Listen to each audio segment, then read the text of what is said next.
मेरे प्रिय बच्चे, अब अपने आप को तैयार कर लो, क्योंकि अब मंजिल तुम्हारे बहुत करीब आने वाली है। अब आकांक्षाओं का दौर नहीं रहा, वास्तव में अब परिणाम के मिलने की बारी है। बहुत प्रयास किया है तुमने मेरे प्रिय, इस प्रयास के लिए बहुत कुर्बानियां भी दी हैं तुमने। मैं तुम्हारी उन भावनाओं से बिल्कुल भी अछूता नहीं हूं। मुझे ज्ञात है तुमने क्या क्या सहा है, किस प्रकार से अपने जीवन को सही दिशा देने के लिए किस तरह की भावना को तुमने विकसित किया है, किस तरह से अपने आप को नई दिशा, नया कालक्रम देने के लिए बहुत कुछ सीखने को बेताब रहे हो। किंतु परिस्थितियां ऐसी बनती गईं कि तुम सदैव इससे वंचित रहे, कभी इसका लाभ ना ले सके। लेकिन अब वो दौर बीत रहा है, क्योंकि अब परीक्षाओं का अंत होने का समय आ रहा है। तुमसे बहुत कुछ बचा रहा, बहुत कुछ छूटता गया, लेकिन कब तक यह सब होता? एक दिन तो घड़े को भरना ही था। जिस तरह से पाप और पुण्य से मनुष्य के जीवन का घड़ा भरता है, जिस तरह से उसके कर्मों, आकर्मों, सत्कर्म, कुकर्म आदि से उसका घड़ा भरता है, उसी तरह से ब्रह्मांड के द्वारा हो रहे घटनाक्रम से भी यह घटित होता है। प्रिय बच्चे, अब तुमसे कुछ भी अछूता नहीं रखा जा सकता।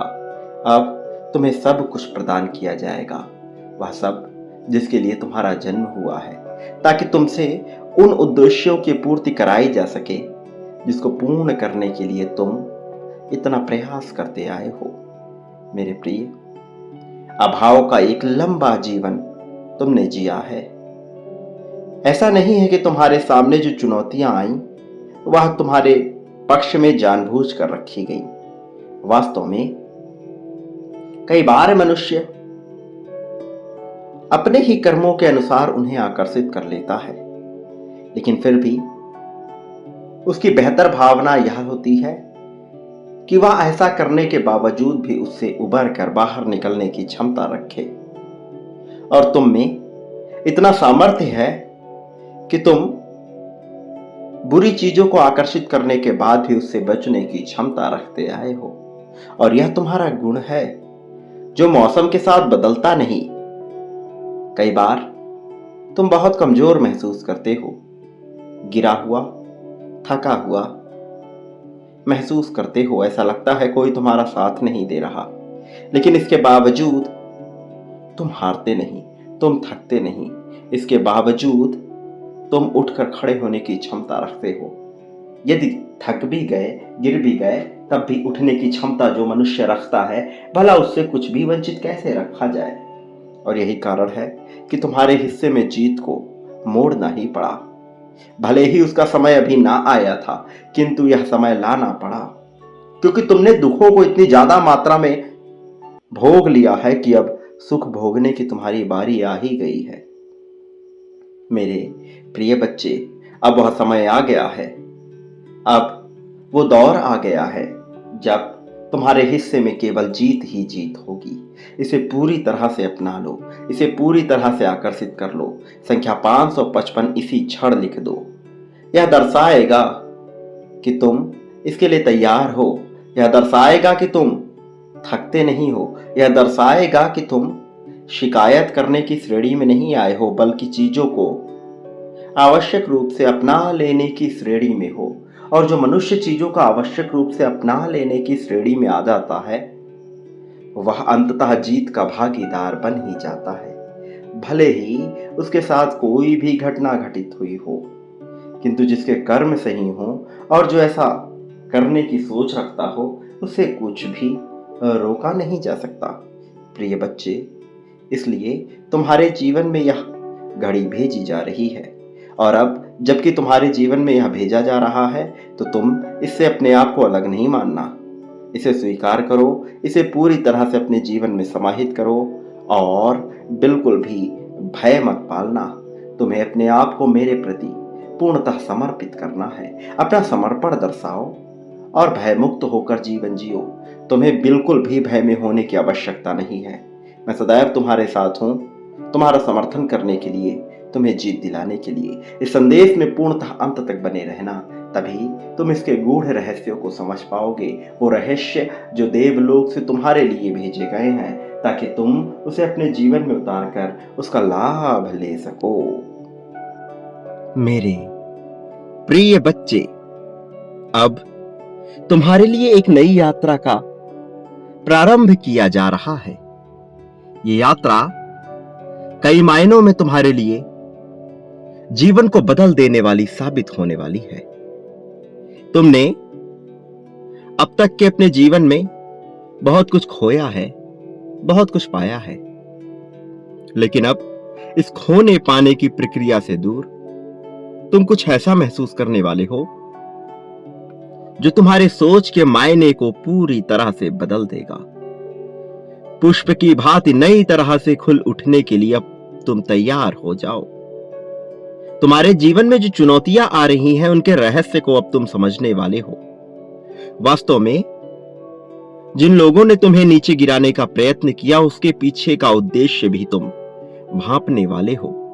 और यही कारण है कि तुम्हें हर हाल में अब इस संदेश को पूर्णतः अंत तक सुनते रहना है, चाहे परिस्थिति कोई भी हो। इसे बीच में छोड़कर जाने की भूल नहीं करनी है। मेरे प्रिय बच्चे, मान्यताओं से दूर जीवन की गतिविधियां कई मोड़ लेती हैं। मनुष्य जब अपनी ही आदतों के चंगुल में फंस जाता है, तब वह सटीक फैसले नहीं ले पाता, यह नहीं जान पाता कि अब उसे आगे क्या करना है। लेकिन तुम अपने जीवन को मान्यताओं से मुक्त करने की ओर बढ़ रहे हो। अभी इसमें रुकावटें हैं, बहुत सी बाधाएं हैं। मैं देख पा रहा हूं कि तुम्हारा मन तुम्हें बार बार भ्रमित कर रहा है, लेकिन तुम उदास नहीं होना, किसी भी मोड़ पर हताश नहीं होना, क्योंकि मैं वास्तव में तुम्हारी सहायता के लिए सदैव तुम्हारे साथ रहूंगा। मैं तुम्हें अकेला नहीं होने दूंगा। मैं चाहे किसी भी रूप में रहूं, किंतु तुम्हारे पास ही रहूंगा, तुम्हारी सहायता के लिए ही रहूंगा। और तुम्हारा ये जान लेना बहुत आवश्यक हो चुका है कि इस माह के अंत में तुम्हारे साथ क्या क्या महत्वपूर्ण, अद्भुत, चमत्कारिक घटना घटने वाली है। तुम जो कि अपने जीवन में बहुत कुछ सहते चले आए हो, अब तुम्हारी सहने की बारी नहीं है, अब तुम्हारी जीतने की बारी है। मेरे प्रिय बच्चे, तुम क्या पा लेना चाहते थे और तुम कहां पर रुक गए, इसका बहुत अनुमान तुम लगाते रहते हो। लेकिन एक चीज तुम्हें अपने जीवन में समझनी है, वो है धारा के साथ बहना। जीवन की दिव्य धारा के साथ जो मनुष्य बहने लगता है, उसे फिर किसी भी चीज की चिंता नहीं होती। फिर उसकी राह में बाधा उत्पन्न करने वाला कोई हो नहीं पाता। यह जीवन एक खेल है।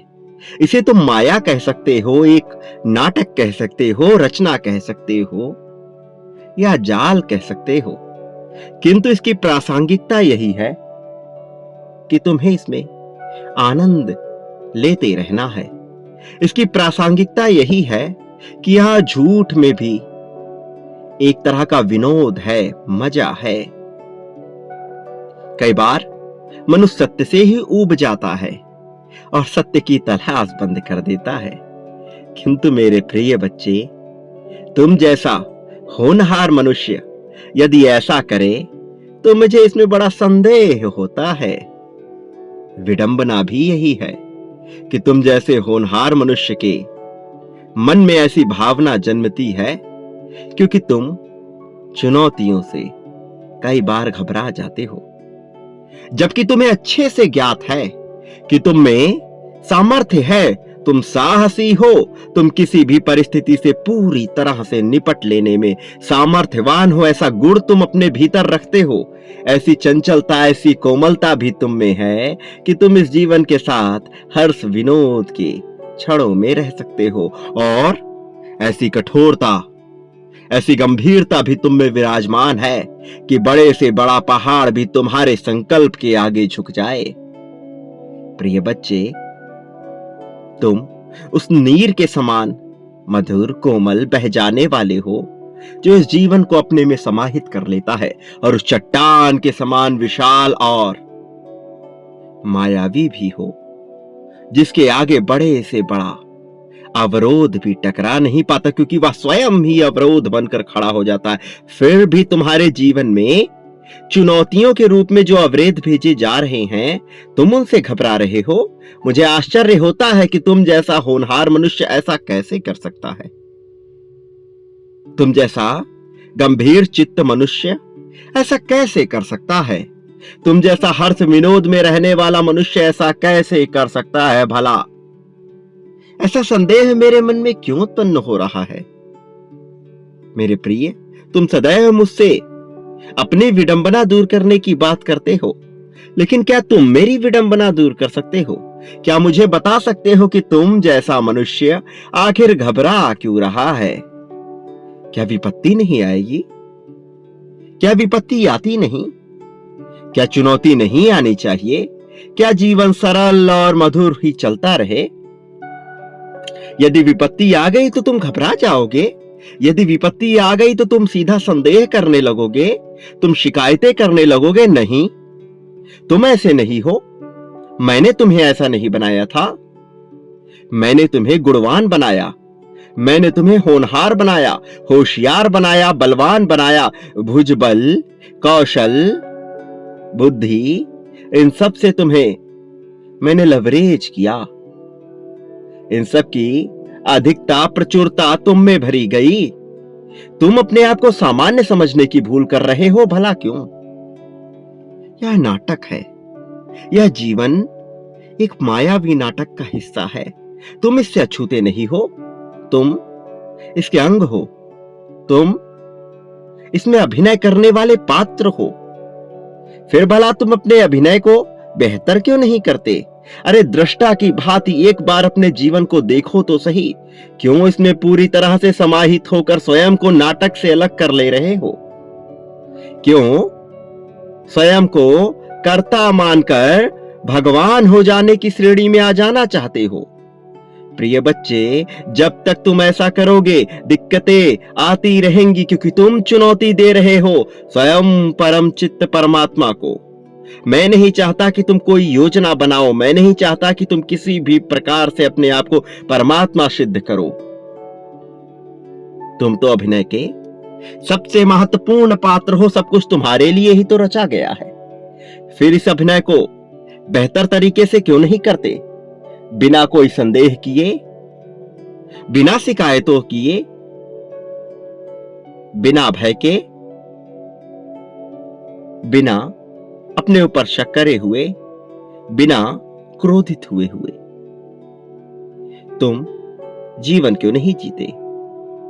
प्रिय बच्चे, तुम अपने जीवन को जीना प्रारंभ करो। लोगों की बातों में मत आओ। किसी तरह के विरोध और किसी तरह के विरोधाभास में मत आओ। क्या तुम्हें पता है यह जीवन तुम्हें क्यों मिला?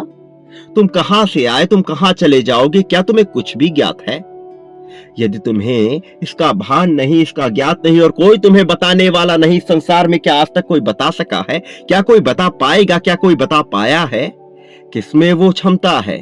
कौन ईश्वर हो जाना चाहता है? यहां कोई नहीं बता सकता। और जब किसी चीज को कोई बता ही नहीं सकता, तो भला तुम उस पर प्रश्न करके अपने जीवन को, जो कि सीमित है, जिसकी सीमा है, जिसका समय है, उस पर संदेह क्यों उत्पन्न कर रहे? क्यों स्वयं को कमजोर करने पर तुले हो? जबकि मैंने तुम्हें कमजोर किसी भी परिस्थिति में, किसी भी लहजे से, किसी भी लिहाज से, किसी भी तरह से नहीं बनाया।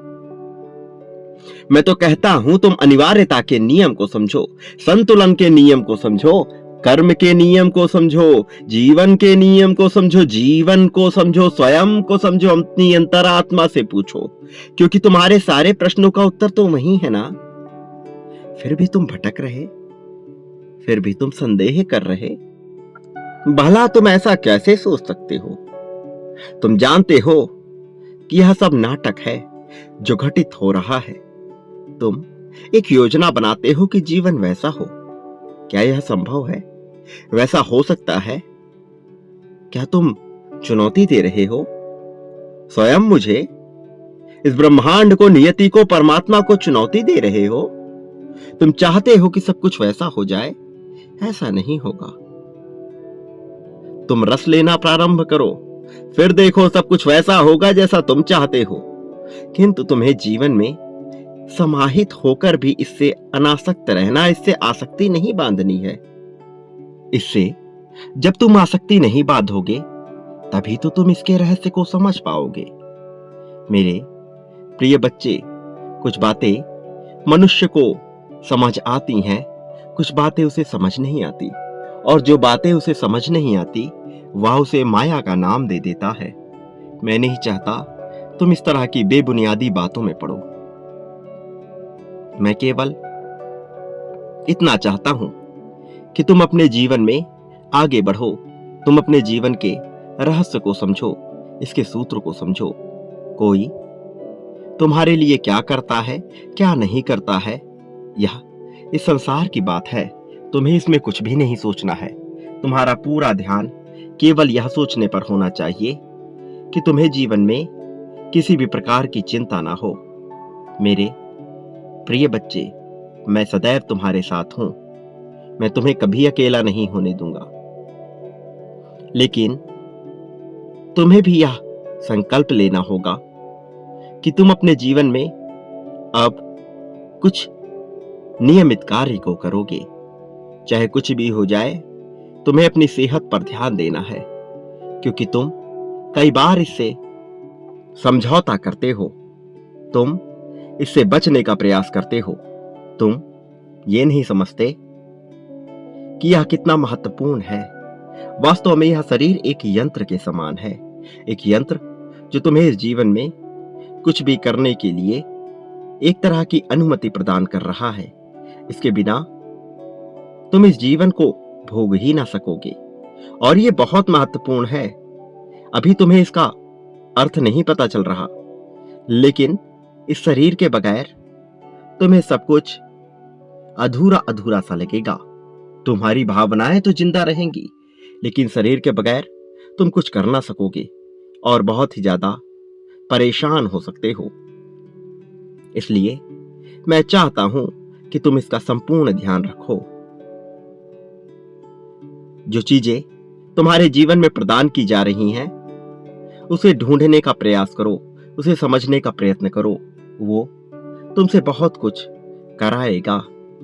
मेरे प्रिय बच्चे, तुम सदा से ही अपने आप को अकेला और अलग मानते आए हो, जबकि यह ऐसा है ही नहीं। वास्तव में तुम अलग नहीं हो, बस विशिष्ट हो। विशिष्टता होना और अलग होना, दोनों में अंतर है। दोनों बिल्कुल ही अलग बातें हैं।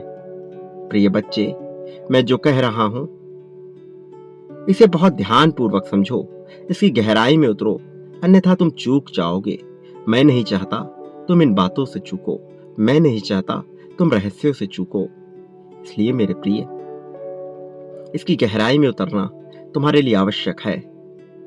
तुम्हारे जीवन में जो भी समस्याएं आ रही थी वह एक परीक्षा का हिस्सा थी। अब उन परीक्षाओं का अंत किया जा रहा है, लेकिन उससे पहले तुम्हारे लिए यह समझना महत्वपूर्ण है कि ये परीक्षाएं तुम्हारे जीवन को बेहतर बनाने का कार्य नहीं कर रही, बल्कि इन परीक्षाओं के जरिए तुम्हें अपने आप को बेहतर बनाना है। इन परीक्षाओं से तुम्हें सीखना है, क्योंकि यह तुम्हारी मनोस्थिति का परीक्षण कर रही है। वास्तव में इसका परिणाम क्या होगा यह तुम नहीं जानते, लेकिन इसे नियंत्रित करना तुम्हारे हाथ में है। तुम इसे नियंत्रित करने का प्रयास कर सकते हो। इससे बचने के बजाय इसमें समाहित होने का प्रयास कर सकते हो। प्रिय बच्चे, मैं जानता हूं कि तुम्हारे जीवन में बहुत सारे दुख आए हैं, लेकिन अब तुम्हें दुखों का विचार नहीं करना है। दुखों से ऊपर उठकर एक बार अच्छी चीजों का विचार करो, उन उपलब्धियों का विचार करो जो तुम्हारे जीवन में भेजी गई हैं। मेरे प्रिय बच्चे, मैं सदैव तुम्हारे साथ रहूंगा। अपने आप को कभी अकेला मत मानना। इसी क्षण अपने जीत की पुष्टि कर दो। ऐसा करना तुम्हारे लिए आवश्यक है। तुम जितना ज्यादा अपनी जीत की पुष्टि करोगे, तुम्हें उतनी ज्यादा खुशी प्रदान होगी। और ऐसा इसलिए नहीं है कि तुम ऐसा कर रहे हो, ऐसा नियम है। जो नियम भले ही तुम अभी ना जानते हो, किंतु धीरे धीरे तुम इससे परिचित हो जाओगे। मेरे प्रिय बच्चे, इसी क्षण संख्या 1111 लिखकर इसकी पुष्टि कर दो। मेरा आशीर्वाद हर पल में तुम्हारे साथ है। मैं सदैव तुम्हारे साथ रहूंगा। मैं जीत रहा हूं। मैं जीतने के लिए बना हूं। जीत मेरा अधिकार है। ऐसा लिखना बिल्कुल मत भूलना। यह करना तुम्हारे लिए बहुत महत्वपूर्ण है। धीरे धीरे तुम इसके महत्व को समझोगे, लेकिन अभी तुम्हें यह पुष्टि करनी ही है। मेरे प्रिय बच्चे, एक बात याद रखो, तुम इस संसार में जो भी बांटते हो, बदले में अपने लिए वह कई गुना होकर प्राप्त करते हो। प्रेम, धन, त्याग, सौहार्द, ईर्ष्या, नफरत, द्वेष, संपत्ति, संपदा, जो भी बांटते हो वह कई गुना होकर तुम्हारे पास लौटता है। जो बांटना है उसका प्रारंभ मुझसे करो। जो भी मेरे प्रति बांटोगे वह कई गुना होकर तुम्हारे पास लौट आएगा। मेरे प्रिय बच्चे, ये भी कभी मत भूलना कि जब तुम अकेले थे, मैं तब भी तुम्हारे साथ था, और जब कोई भी तुम्हारे साथ नहीं रहेगा, मैं तब भी तुम्हारे साथ रहूंगा। और इस तरह तुम कभी अकेले नहीं रहोगे। मैं विभिन्न रूपों में तुम्हारे पास ही रहूंगा। मेरा आशीर्वाद सदैव तुम्हारे साथ है। मेरे आने वाले संदेशों की प्रतीक्षा करना। मैं अवश्य आऊंगा। मेरे प्रिय बच्चे, मैं तुम्हें आशीर्वाद दूंगा। मैं तुम्हें आगे बढ़ने में तुम्हारी सहायता प्रदान करूंगा। प्रिय बच्चे, सदा सुखी रहो। तुम्हारा कल्याण होगा।